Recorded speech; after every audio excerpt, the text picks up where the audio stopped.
Hello friends, how are you? I hope you will fine. Justice Elena Kagan declined Thursday to outright answer the question of whether Congress could impose an ethics code on the Supreme Court.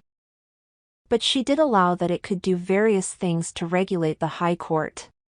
It just can't be that the court is the only institution that is somehow not subject to any checks and balances from anybody else, she said, adding, we are not imperial.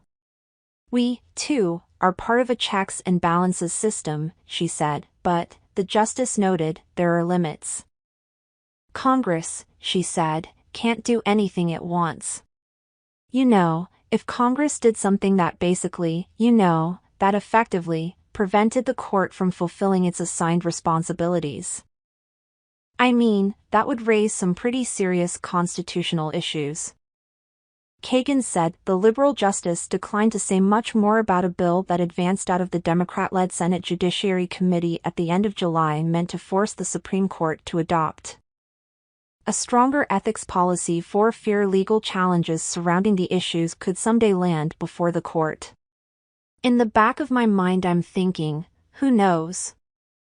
Something might come before us someday, she said, but if the law advances, she said, then we'll have the chance to say something about it.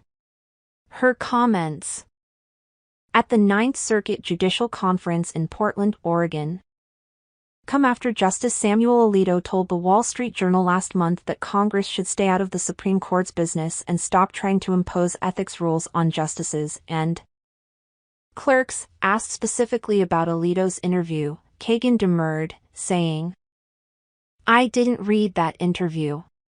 Kagan said the justices are still working behind closed doors to consider whether to implement a code of conduct that would be directed specifically at the High Court. "It's not a secret for me to say that, we have been discussing this issue," Kagan told the audience. Kagan also addressed public confidence in the court system, saying she believes the court can create confidence by acting like a court and staying away from decisions that look political or imposing personal preferences. "For me, what it means is a certain kind of restraint and moderation. It means being careful not to trespass on other institutions' areas of responsibility," she said. The court should be extremely wary of doing things that essentially make it the policymaker on important issues, she added.